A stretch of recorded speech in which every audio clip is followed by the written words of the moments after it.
नमस्कार। आज हम एक ऐसी महाकाव्य कथा पर चर्चा करने वाले हैं जो सदियों से हमें प्रेरित करती आ रही है। पूर्ण शक्ति, अंधे अहंकार और अंततः ईश्वरीय उद्धार की कहानी। गजासुर के अहंकार का पतन और भगवान गणेश का उदय। यह सिर्फ एक पौराणिक कथा नहीं है, बल्कि एक बहुत ही गहरा विश्लेषण है कि जब असीमित शक्ति का सामना बेलगाम अहंकार से होता है तो उसका परिणाम क्या निकलता है। तो चलिए बिना समय गंवाए सीधा विषय पर आते हैं।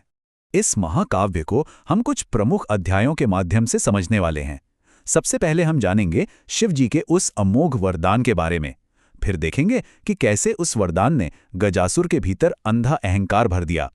इसके बाद असुर का स्वर्ग पर धावा बोलना, फिर भगवान गणेश का वो धर्म युद्ध जो न्याय के लिए लड़ा गया, और आखिर में उस अद्भुत मूषक वाहन की कथा जो हमें समर्पण का सच्चा अर्थ सिखाती है। तो आइए सबसे पहले भाग से शुरुआत करते हैं, शिव का अमोघ वरदान।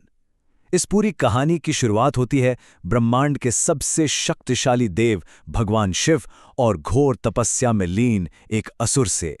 जरा गजासुर की इस मांग पर गौर कीजिए, जिसने पूरे ब्रह्मांड का इतिहास ही बदल दिया। उसने सीधे भगवान शिव से कहा, मुझे ऐसा वरदान दीजिए कि ना कोई देव, ना कोई दैत्य और ना ही कोई मनुष्य मुझे मार सके। मतलब पूरी तरह से अजय होने की चाहत। महादेव ने अपने स्वभाव के अनुसार तथास्तु तो कह दिया, लेकिन एक बहुत बड़ी शर्त के साथ। उन्होंने सख्त चेतावनी दी कि भूल से भी इस शक्ति का दुरुपयोग मत करना। यहीं पर सबसे बड़ा पेच है। असीमित शक्ति हमेशा अपने साथ एक बहुत बड़ी जिम्मेदारी लेकर आती है, जिसे अक्सर अनदेखा कर दिया जाता है। और अब आते हैं दूसरे भाग पर, गजासुर का अंधा अहंकार। और जैसा कि अक्सर ऐसी कहानियों में होता है, वो चेतावनी पूरी तरह से हवा में उड़ा दी गई। शक्ति मिलते ही गजासुर का दिमाग 7वें आसमान पर पहुंच गया और उसका पतन शुरू हो गया। वरदान मिलते ही ये मान लेना कि अब मुझे कोई नहीं मार सकता, गजासुर के लिए एक अभिशाप बन गया। उसने तीनों लोकों में भयंकर विनाश लीला शुरू कर दी। देवता बुरी तरह हारने लगे और सृष्टि का पूरा संतुलन डगमगा गया। स्थिति इतनी बेकाबू हो गई कि सारे देवता त्राही त्राही करते हुए महादेव की शरण में पहुंचे, क्योंकि ये असुर अब सच में अजय और पूरी तरह से बेलगाम हो चुका था। यहीं से कहानी अपने तीसरे और सबसे आक्रामक चरण में प्रवेश करती है, असुर का स्वर्ग पर कब्जा। धरती को रौंदने के बाद गजासुर का उन्माद रुका नहीं। अब उसकी नजरें सीधे सबसे पवित्र और शक्तिशाली स्थान यानी स्वर्ग लोक पर टिक गईं। और ये देखिए कि अहंकार किसी को किस हद तक अंधा कर सकता है।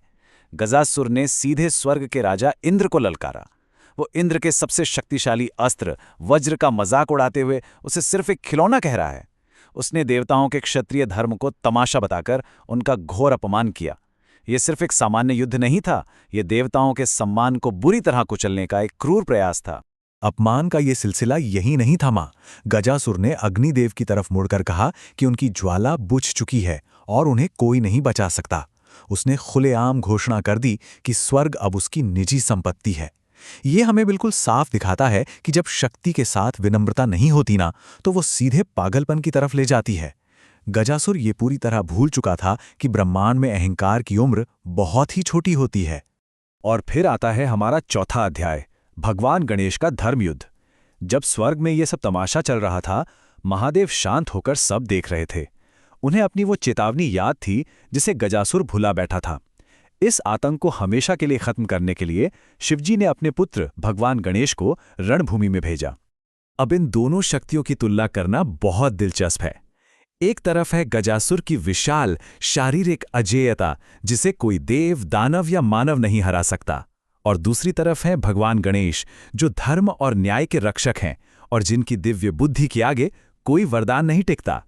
ये सिर्फ दो योद्धाओं की लड़ाई नहीं थी, बल्कि शारीरिक बल और ईश्वरीय चेतना के बीच का एक महासंग्राम था।